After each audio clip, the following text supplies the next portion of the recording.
अंकित जी, canned. Shri Hari महाराज जी, आपके चरणों में कोटि कोटि प्रणाम। गुरु जी, आपने अपनी साधना में सबसे कठिन और निर्णायक क्षण कौन सा अनुभव किया था जिससे आपको श्री जी के प्रेम में पूरी तरह डुबोने का कार्य किया? उस एक जब किडनी फेल हुई, काफी समय हो गया, 20-22 वर्ष, तब हमको लगा कि ब्राह्मण कुल में जन्म हुआ, बाल्यावस्था से भगवान के मार्ग में निकले, नैष्ठिक ब्रह्मचर्य वानप्रस्थ संन्यास जो, और अब जब प्रिया लाल के प्रेम में है तो पहिए टूट गए गाड़ी के, तो अब कैसे चले? तो जब गाड़ी के पहिए टूट गए तो फिर ऐसे हो गए कि अब मेरे बनाए ना बनेगी, अब मेरे से कोई साधन नहीं बन सकता। शरीर भयानक रोग से, और ये असाध्य रोग है, बस केवल श्री जी का जो पूर्ण आश्रय, भगवद आश्रय तो बचपन से था, 13 वर्ष की अवस्था से निकल पड़े थे, लेकिन कहीं ना कहीं साधना का पक्ष था। लेकिन फिर एक मोड़ आया जहां ना तो हम आसन पे बैठ सकते हैं और ना हम कोई साधना कर सकते हैं, तब रोने के सिवा दूसरा कोई रास्ता नहीं बचा। वो वहीं से एक रास्ता खुला, प्रियालाल के प्रेम मार्ग का।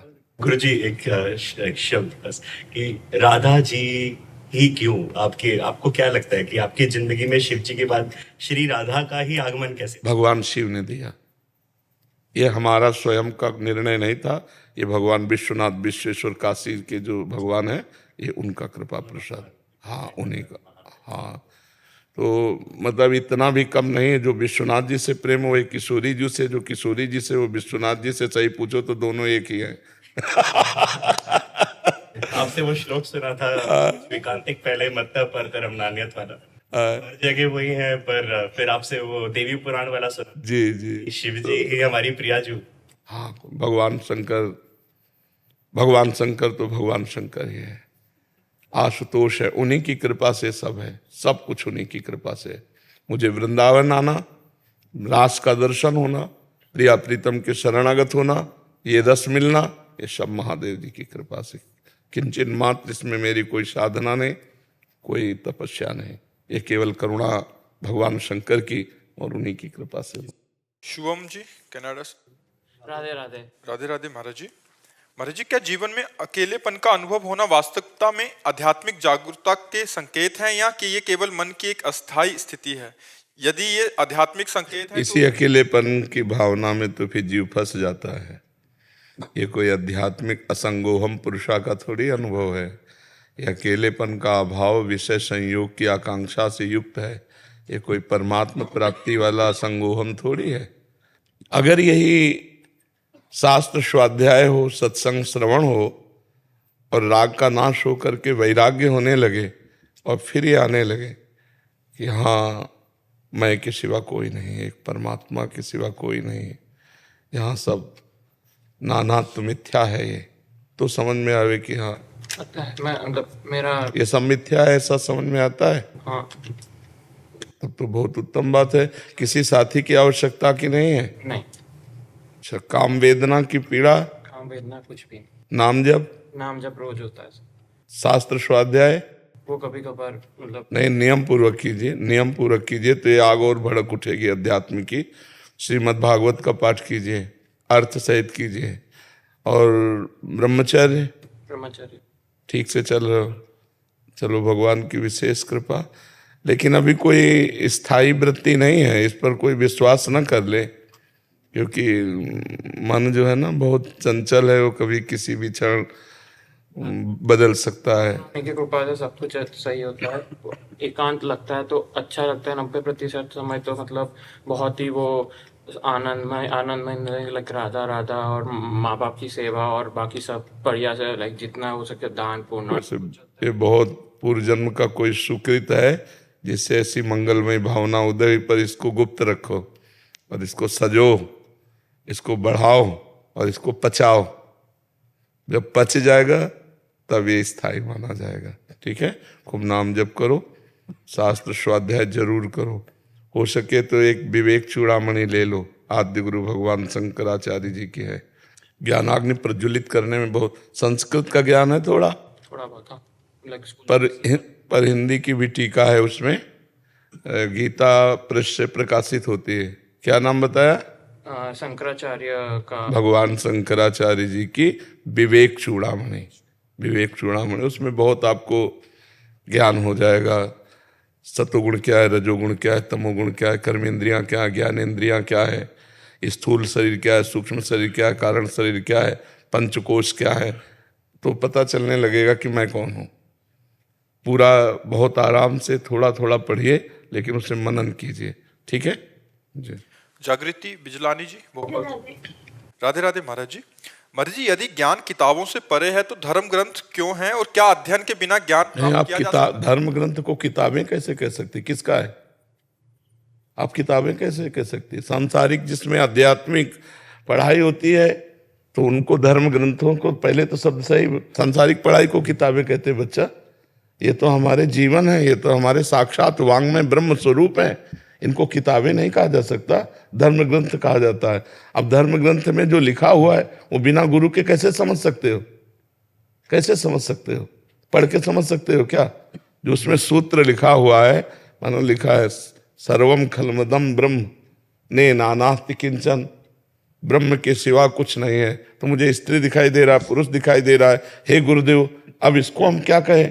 तो गुरुदेव कृपा करके फिर उसे बताते हैं। तो गुरुदेव फिर ऐसा कैसे? तो पूरा ग्रंथ का जो रहस्य है वो हमें गुरुदेव बताते हैं। गुरुदेव जो शब्द ब्रह्म के पारगामी विद्वान और परब्रह्म के अनुभूत महापुरुष हैं, वो हमें शास्त्र के रहस्य को बताते हैं। शब्दार्थ, भावार्थ, रहस्यार्थ। तो रहस्यार्थ गुरु के बिना नहीं बता सकते। शास्त्र ऐसे वर्णन करते हैं, पूरब को जाना है और ठीक 10 कदम बाद राइट मुड़ जाना है। अब ये कौन बात बतावे? ये तो गुरु बताएगा कि यहाँ के बाद इसमें लिखा नहीं है, लेकिन इसमें राइट मुड़ो, यहाँ से ऐसे चलो, तब आप पहुंच पाओगे लक्ष्य पे। बिना गुरु के ज्ञान नहीं होता। और शास्त्र स्वाध्याय स्वयं तभी सफल होता है जब किसी महापुरुष के सानिध्य में किया जाए। क्या बिना अध्ययन के ज्ञान प्राप्त हो सकता है? हाँ, हो सकता है। बिना अध्ययन के भी ज्ञान प्राप्त हो सकता है यदि गुरु चरणों की सेवा की जाए और निरंतर गुरु अधीनता रखी जाए। तो एक भी ककारा न पड़े तो विचारों वेद उसके हृदय में स्फुरित हो जाएंगे। एक बार आद्य गुरु भगवान शंकराचार्य जी के शिष्य जन बैठे थे, वो गंगा स्नान करके आए तो श्री जो त्रोटकाचार्य जी थे वो केवल आद्य गुरु भगवान शंकराचार्य जी की शरीर सेवा में रहते थे, उनके सुख विधान में लगे रहते थे। तो किसी सूत्र की, ब्रह्म सूत्र की व्याख्या करनी थी, तो उनका गुरुदेव भगवान इस सूत्र की व्याख्या कर दो, तो उनका त्रोटक भी आ जाए त्रोटकाचार्य जी के लिए। तो कहा प्रभु उनको क्या सुनाना, उन कभी वो वेदांत पढ़ते नहीं, कभी वेदांत श्रवण नहीं करते, हर समय शरीर सेवा में लगे रहते हैं आपकी। तो उनका गुरु सेवा को इतना लघु मान लिया। आने दो उनको। आए, बोले बेटा इस सूत्र की व्याख्या कर दो। तो बिना पढ़े ब्रह्म सूत्र के, तभी वो आचार्य पदवी पर बैठे त्रोटकाचार्य जी। गुरु सेवा से जो ज्ञान है, शुद्ध ज्ञान गुरु चरणों की सेवा से प्राप्त होता है। यदि गुरु भगवान को समर्पित हो जाए, अब आप देखो देव ऋषि नारद जी गुरु हैं और उन्होंने उपदेश किया राम राम कहो, वो राम राम भी नहीं कह पाए, मरा मरा मरा मरा। भगवान के प्रकट होने के पहले ही भगवान की लीला की रचना कर दी, ब्रह्मर्षि कहलाए। तो नाम जो गुरु ने दिया उसमें सब कुछ छुपा हुआ है। जैसे राम, तो ये 2 अक्षर में पूरा ब्रह्म ज्ञान छुपा हुआ है। जो भगवान नाम है, जो गुरु प्रदत्त मंत्र है, उसी में समस्त शास्त्र छुपे हुए हैं। तो ऐसा नहीं कि वो ब्रह्मानुभूति नहीं कर सकते, वो भगवत प्राप्ति नहीं कर सकते, कर सकते हैं। गुरु कृपा ही केवलम, गुरु कृपा ही केवलम, गुरु कृपा से सब कुछ हो सकता है। महाभारत में एक प्रसंग आता है उपमन्यु जी का। वो गुरु जी के चरणा आश्रित हुए वेद पढ़ने के लिए, उन्होंने कह दिया गाय चराओ। तो उनकी बहुत सी बड़ी गौशाला थी, जंगल में चले जाते और गाय चराते। 15 दिन बाद आए तो बड़े हष्ट पुष्ट। तो उन्होंने कहा तुम हष्ट पुष्ट कैसे हो? तो उनका गुरुदेव भिक्षा मांग लेते हैं। बोले बिना गुरु आज्ञा के भिक्षा कैसे पाते हो? हमने तो आज्ञा नहीं करी। 15 दिन फिर चराने के लिए गए, जब आए फिर हष्ट पुष्ट। तो उनका तुम स्वस्थ कैसे हो? बोले गऊओं का दूध पी लेते हैं। तो बोले गऊएं हमारी हैं, हमारी आज्ञा के बिना तुम कैसे दूध पी लेते हो? 15 दिन के बाद फिर आए, फिर स्वस्थ। तो उनका तुम स्वस्थ कैसे हो? तो उनका बछड़ों को जो फेन निकलता है उसे चाट लेते। बोले हमारे बछड़े दयालु बहुत है। तुम्हारे लिए वो छोड़ देते मेरी बिना आज्ञा कि तुम ऐसा। अब ये सब बंद हो गया तो उनको ज्ञान नहीं था। अकौड़े का वृक्ष होता है, छोटा सा पौधा, उसमें फूल होते हैं, भगवान शंकर को चढ़ाए जाते हैं, वो उनके पत्ते खा ले और वो जहरीले होते हैं, तो उनकी आंखें अंधी हो गई, वो एक कुएं में गिर गए। 15 दिन बाद गए नहीं, तो शिष्यों के साथ खोज की, जहां गौएं चरा रहे थे आवाज लगाई तो उनका गुरुदेव मैं कुआं में पड़ा हुआ हूं। कैसे? तो उनका मुझे पता नहीं, किसी वृक्ष के हमने पत्ते खा लिए जिससे हमारी आंखों की ज्योति चली गई और मैं इस अंधेरे कुएं में गिर गया। तो उन्होंने मंत्र बताया अश्वनी कुमार जी का कि इस मंत्र का जप करो, उच्चारण करो। देखो अभी देव वैद्य अश्वनी कुमार आ जाएंगे, महाभारत में इसकी कथा। तो जे हुए उच्चारण के अश्वनी कुमार आ गए, उन्होंने दिव्य पुए की रचना की औषधि मिला के और कहा खा जाओ। तो उनका आप नहीं, गुरु आज्ञा के बिना अब कभी अपनी जबान में कुछ नहीं रखूंगा, क्योंकि मैंने देख लिया मैंने गुरु आज्ञा का उल्लंघन किया। 15 दिन उपवास करके मुझे गुरु जी के पास पहुंचना चाहिए था और फिर वो मुझे उपदेश करते क्या खाना है, तब मैं खाता, लेकिन मैंने अपनी मनमानी की, आज के बाद कभी नहीं। तो बोले फिर अंधे बने रहोगे? तो उनका जन्म भर अंधा रहना ठीक है, लेकिन गुरु आज्ञा का उल्लंघन नहीं करूंगा। तो उनके गुरुदेव ने कहा पालो। तो जे भी पुआ पाए सो उनकी दिव्य दृष्टि जागृत हो गई, बाहर निकले और गुरुजी ने गले से लगाया तो बिना पढ़ाए चारों वेद उनके हृदय में स्फुरित हो गए। गुरु साक्षात परब्रह्म तस्मै श्री गुरुवे नमः। गुरु कृपा से बिना पढ़े लिखे भी ज्ञान आ जाएगा। जी योगेश बजाज जी। राधा वल्लभ श्री हरिवंश। महाराज जी आपके चरणों में कोटि कोटि प्रणाम। महाराज जी, दास भारतीय वायुसेना में कार्यरत है और आपका एकांतिक एवं सत्संग सुनते हैं और चलने का प्रयास भी कर रहे हैं। महाराज जी, अज्ञानता और परमादवश दास ने जीवन में परम लक्ष्य को नहीं पहचाना, अनेकों त्रुटियां करके व्यर्थ समय गवाया। मेरा प्रश्न है कि महाराज जी, मुझे राधा रानी की कृपा से गुरु मंत्र मिला और मैंने उसका मनन नहीं किया, इसका पश्चाताप एवं गलानी दोनों है। क्या मुझे भगवत प्राप्ति के मार्ग पर साहस एवं कृपा मिलेगी और मुझे अपने गुरुदेव से दोबारा गुरु मंत्र की प्रार्थना करनी चाहिए क्या? मंत्र याद है? हाँ, तो फिर बहुत ही हानि हो गई। मंत्र नहीं याद है तो फिर बहुत बड़ा मतलब प्रमाद हो गया, इसे प्रमाद कहते हैं। फिर जल्दी करो, जीवन की कब आखिरी श्वास हो इसका तो अपने को पता नहीं है ना। तो गुरु मंत्र ले लो और फिर सांगो पांग उपासना करो। प्रकट में आपके गुरुदेव विराजमान है अभी? हाँ, उनसे पुनः जाकर के प्रार्थना करो, मंत्र ले लो और फिर भजन शुरू कर दो। समय नष्ट मत करो, ठीक है? जितनी जल्दी हो सके, आज कल परसों, क्योंकि पता नहीं शाम मिले कि ना मिले और हम वंचित हो जाएं। तो अभी नाम जप करते हो? हाँ, नाम जप करो और गुरुदेव से मंत्र ले लो। पवित्र अवस्था में वो मंत्र का जप किया करो और आखिरी श्वास अगर हमारी अभ्यासवश नाम में छूटी तो हमें भगवत प्राप्ति हो जाएगी। अजामिल ने अपने पुत्र के बहाने नारायण पुकारा तो भगवत प्राप्ति हो गई ना।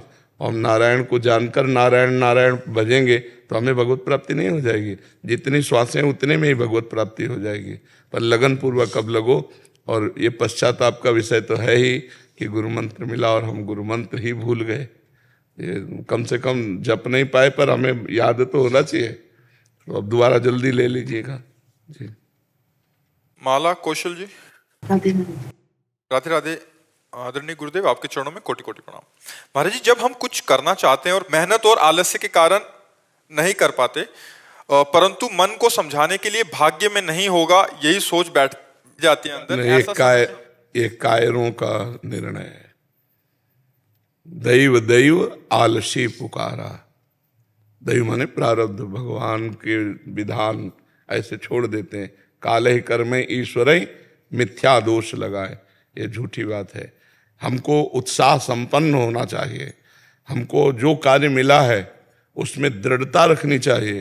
पूरा प्रयास किया, इसके बाद हार गए। अब दैव का निर्णय है कि हमने प्रयास किया, पूरी सफलता के जितने सूत्र हैं हमने सब स्वीकार किए, लेकिन सफलता नहीं मिली है, मेरे भाग्य का विषय।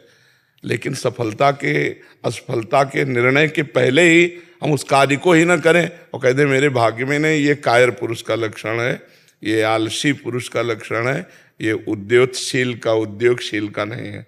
इसलिए प्रयत्नशील बनो। संघर्ष जीवन को बहुत मिलेंगे और उनसे लड़ना पड़ेगा। देखो कितना बड़ा संघर्ष भगवान को।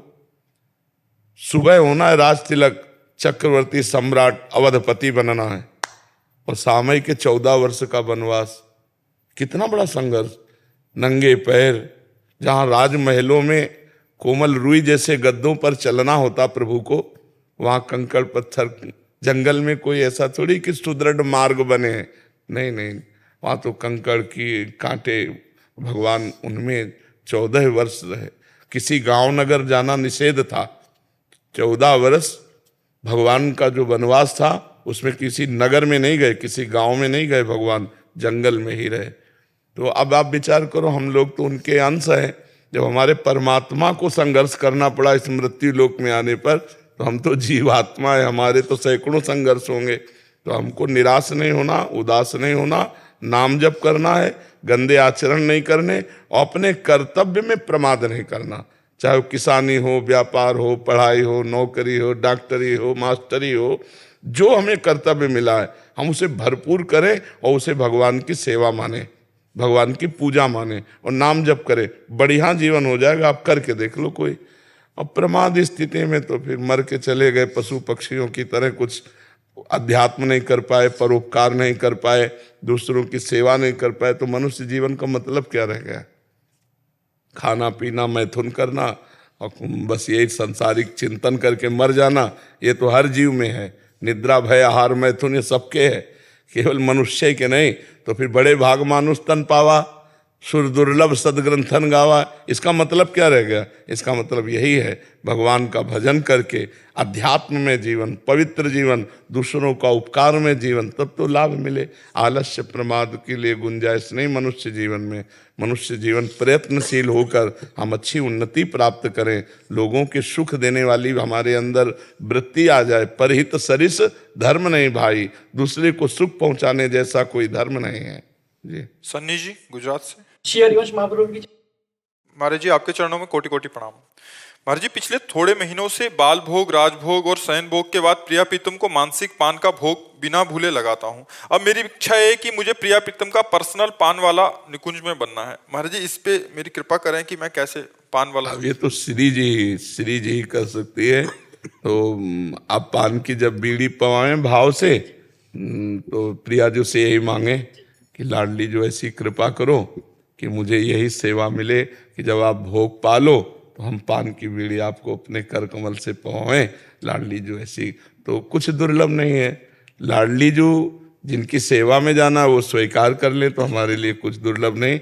उन्हीं से प्रार्थना करो, श्री जी से प्रार्थना करो, खूब राधा नाम जप करो।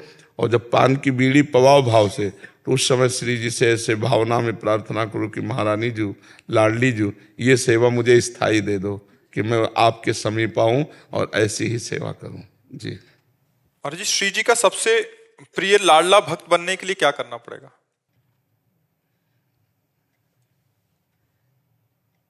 मौन, आश्रित, श्री जी के सिवा किसी का भरोसा नहीं। जैसे गोस्वामी तुलसीदास जी कह रहे, एक भरोसो एक बल एक आस विश्वास, एक ही आशा एक ही विश्वास एक ही आस, बस केवल श्री जी, श्री जी। एक राम घनश्याम हित चातक तुलसीदास। जैसे चातक केवल स्वाति की बूंद को, ऐसे ही हमारे माई श्यामा जी को राज मन से, बुद्धि से, चित्त से, आम से केवल लाडली जी के आश्रित, बस वो लाडली जी का प्यारा होता है। बहुत भाव से रोता हूँ, बट कब श्री जी मिलेंगे? अब ये रोना सार्थक श्री जी स्वीकार करें तब है।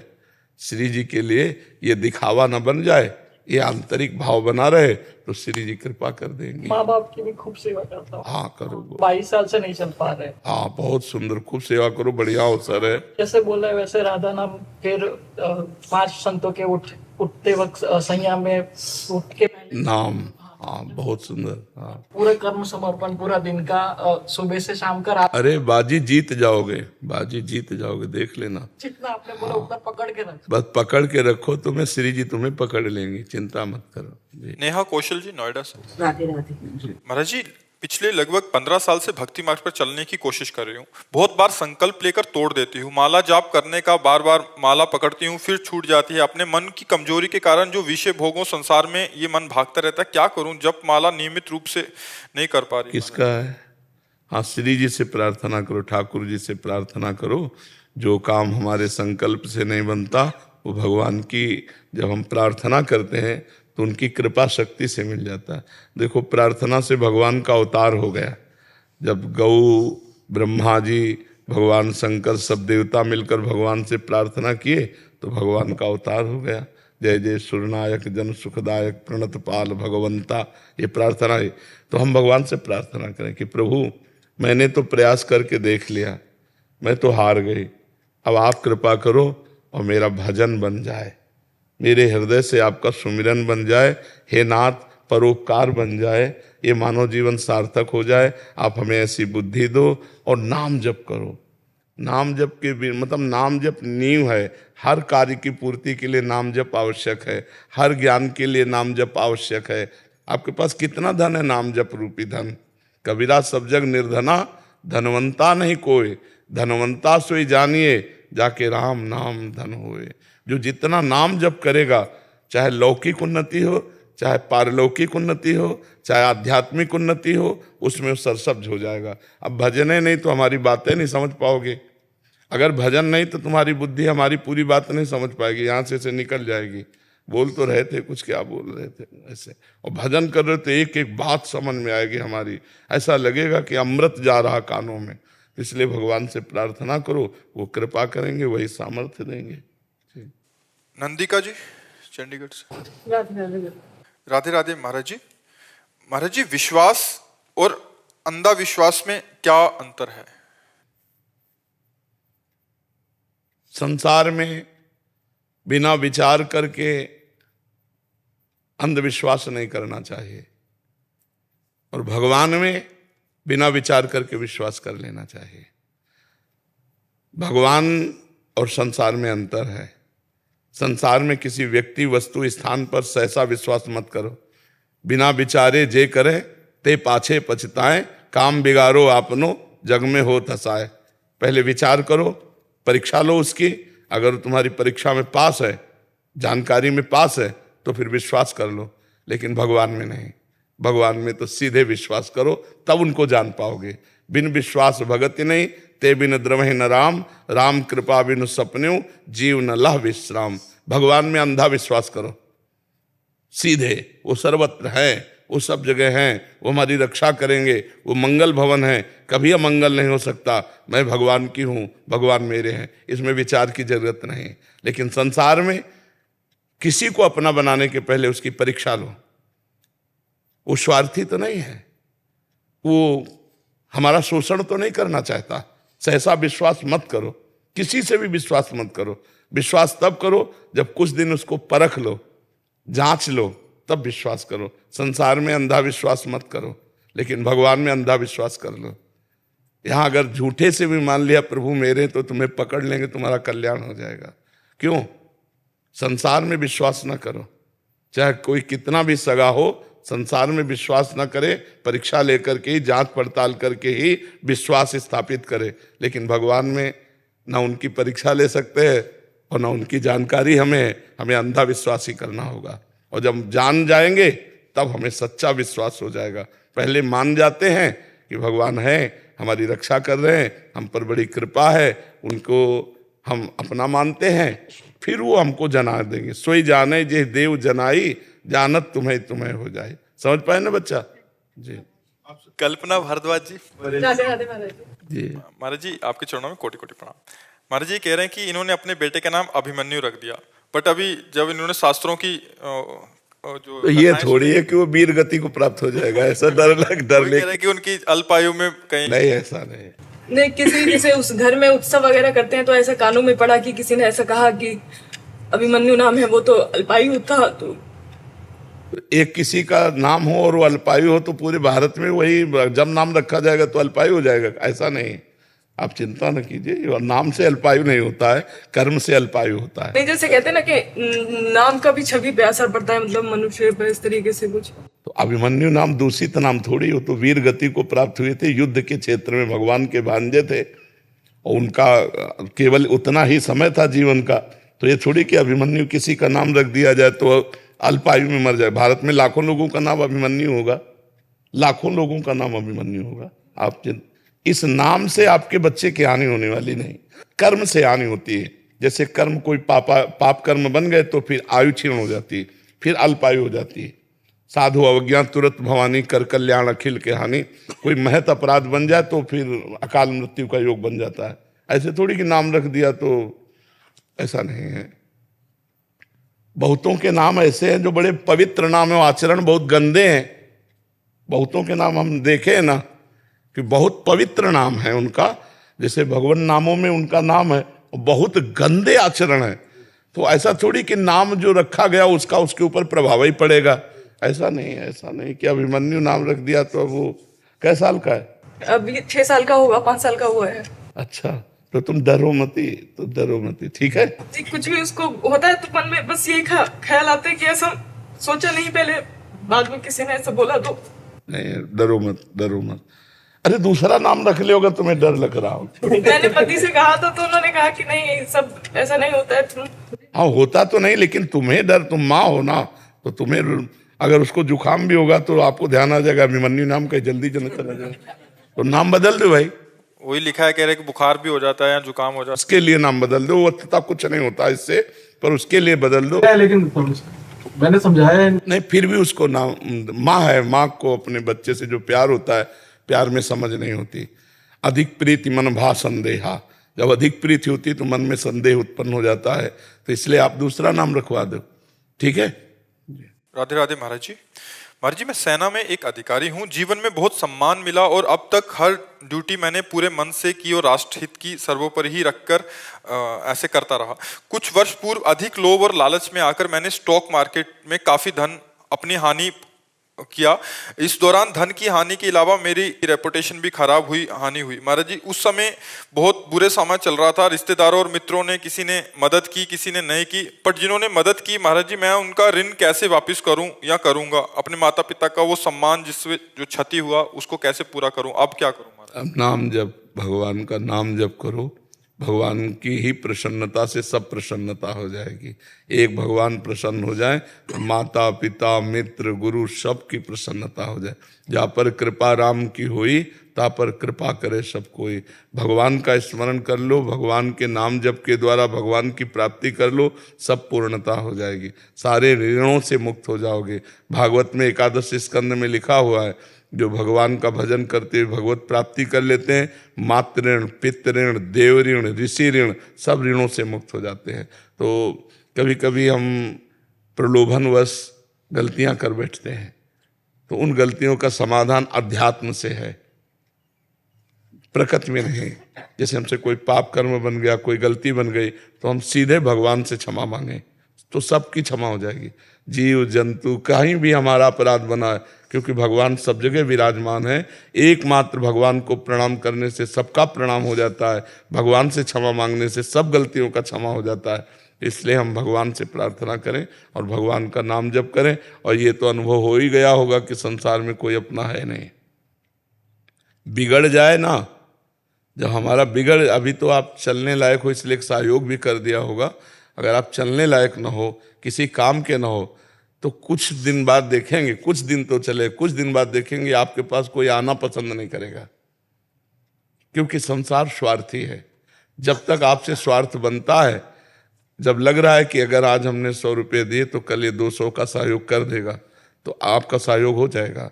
और जब पता है कि इसके पास है ही नहीं, 100 गए तो गए, तो फिर कोई तुम्हारा सहयोग करने वाला नहीं।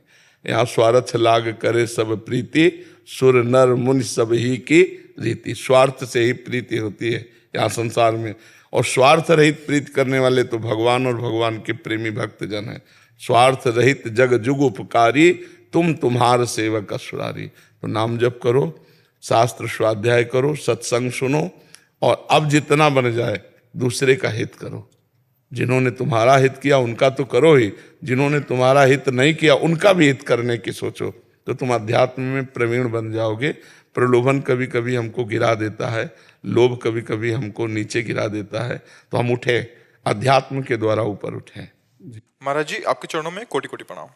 महाराज जी, कुसंग के कारण मैं हस्त मैथुन जैसी गंदी क्रियाएं करता आ रहा था। फिर मैंने आपका वीडियो देखा और आपकी वाणियों से इतना बल मिला कि आपकी कृपा से 1 साल तक ब्रह्मचर्य का पालन कर पाया, परंतु अभी कुछ दिन पहले गलती, महाराज जी बहुत बड़ा प्रश्न आ रहा है कि वो काफी समय से दृढ़ता पूर्वक चले, फिर किसी एक दृश्य के कारण या गिर गए, अभी वो फिर गिरते ही जा रहे हैं महाराज जी, फिर कैसे उत्साह आए और फिर कैसे आगे बढ़े इस मार्ग पे? इसमें क्या है, बालू का बांध है, खुला तो फिर पूरा उड़ा देगा जितना तुम्हारा संयम है। ये बहुत गंदी आदत है, ये ऐसा रोग है कि इसकी औषधि नहीं है, और नए बच्चों में बहुत फैल रहा है। छोटे छोटे बच्चे। अब जैसे आपने 1 वर्ष तक रोका और किसी कारण गलती हुई तो आपको 2-3 दिन उपवास करना चाहिए और दृढ़ नियम लेना चाहिए कि अब गलती नहीं करूंगा, फिर मानो हो जाए, फिर उपवास करो, धीरे धीरे ठीक हो जाएगा। पर नाम जप साथ में होना चाहिए। नाम जप करते हो? श्री महाराज जी 24 मिनट करता था, अभी कुछ दिन पहले वो भी सिद्ध हो गए। 24 मिनट से आपको 2 घंटे में बढ़ना चाहिए कि छोड़ देना चाहिए? फिर कैसे चलेगा? अब फिर संभालो एक बार, फिर हिम्मत करो, ठीक है? हाँ, बहुत ही मतलब ये इतना गंदा है कि इसमें डिप्रेशन और फिर करने का भी मन होता है। 50 बच्चे आ चुके हैं ऐसे जो इसके बहुत शिकार। अभी तो मान लो थोड़ा संयम में आप चल लिए, नहीं तो दिन में कई बार तो उन बच्चों की हालत क्या हो गई, कमर दर्द, गांठ दर्द, सब दर्द। एक तो आए थे जिनको डॉक्टर ने बताया था कि 3 बार। महाराज जी इनका भी प्रश्न है, नितेश सोनी जी। महाराज जी कह रहे हैं कि मैं युवाओं को हस्तमैथुन के प्रति जागरूक कर रहा हूं, पर कुछ असामाजिक तत्व और इन्फ्लुएंसर उनको प्रेरित करते हैं। हम भी तो इसी के कि बच्चे बच जाएं, पवित्र जीवन उनका हो, ये बहुत निकृष्ट बात है। इसमें कई तरह की बहुत हानियां हो जाती है। इसमें हानि ही हानि, लाभ तो है ही नहीं।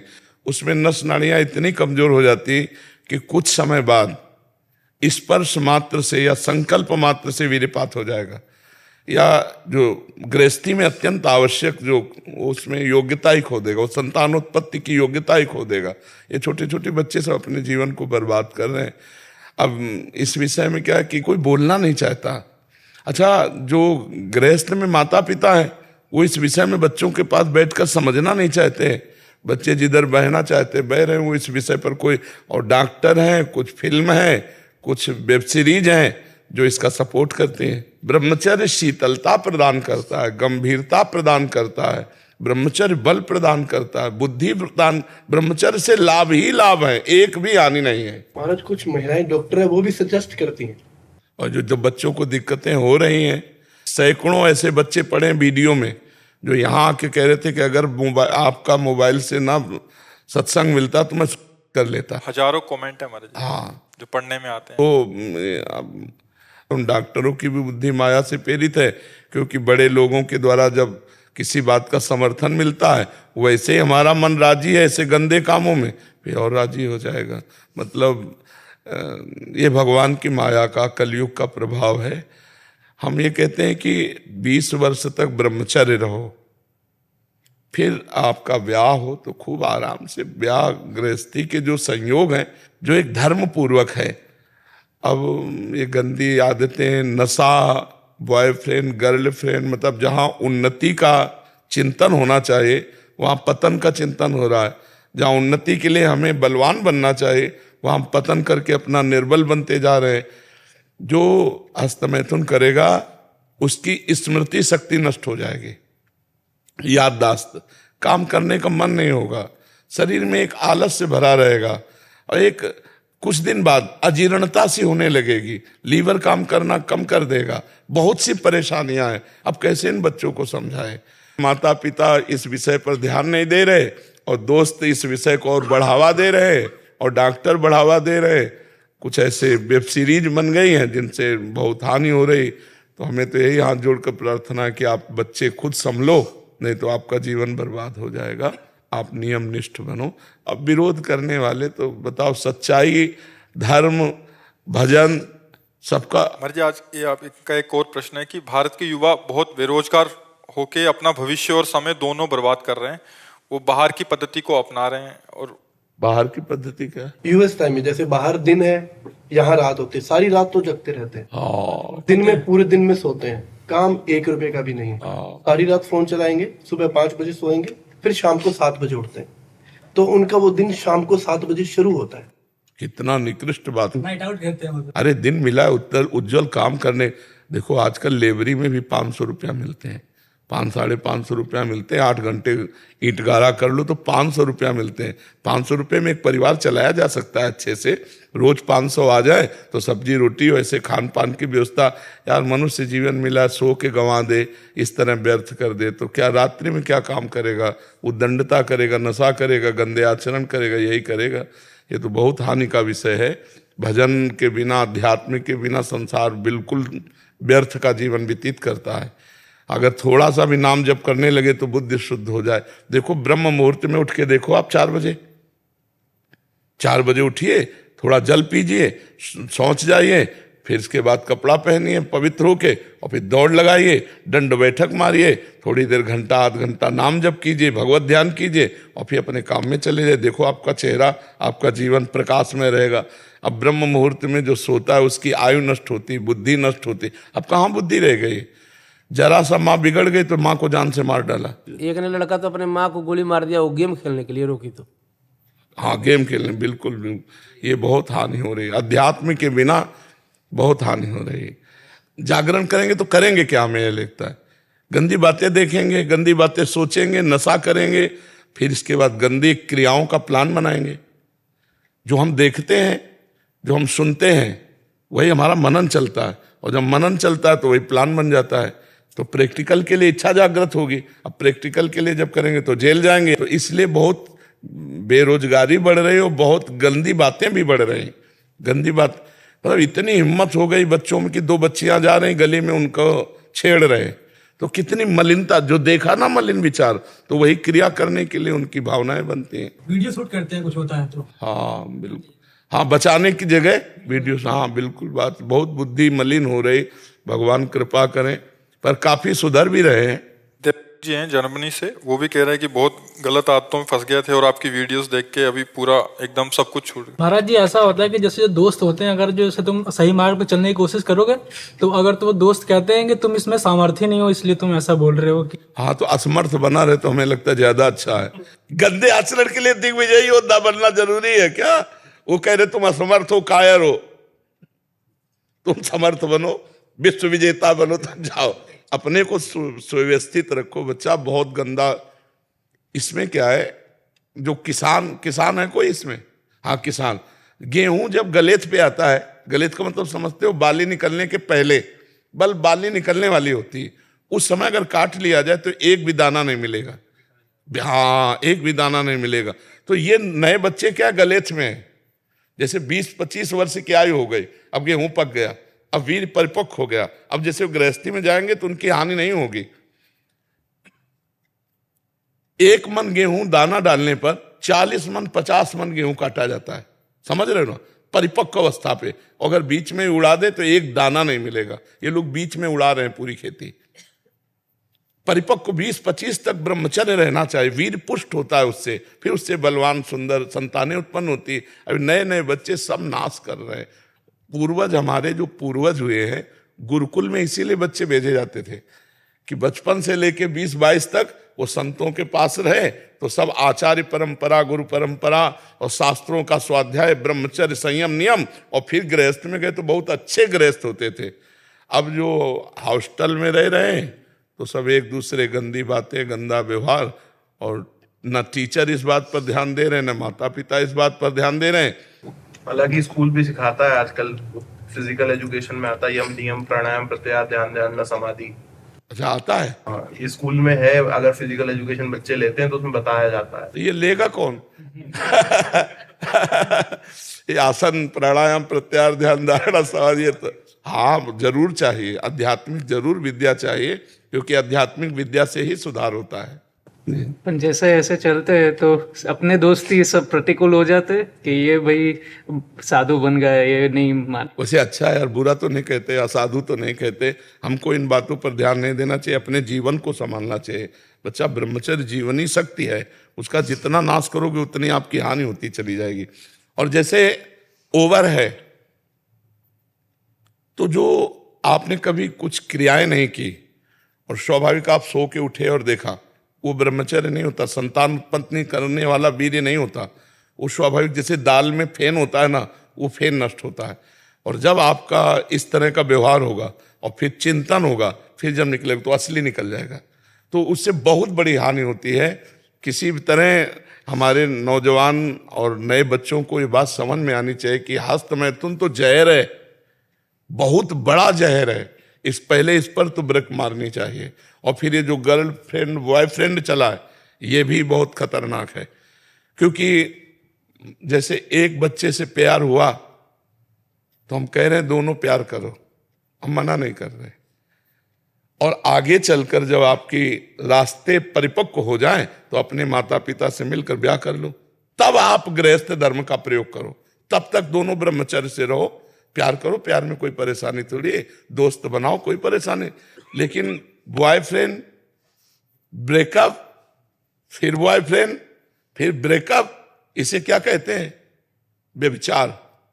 तो गर्लफ्रेंड ब्रेकअप, अब ये क्या बच्चों के संस्कार बन रहे हैं, गंदी वृत्तियां बढ़ रही, ये बहुत नाश का कारण। माता पिता को सावधान हो जाना चाहिए, अपने बच्चों को संभालें, नहीं आगे चल कर के बहुत हानिकारक होगा, ये बहुत हानिकारक। अच्छा, जैसे एक बच्ची का स्वभाव बन गया है कई पुरुषों से मिलने का, अब उसका ब्याह होगा, वो अपने पति से संयम में रह पाएगी?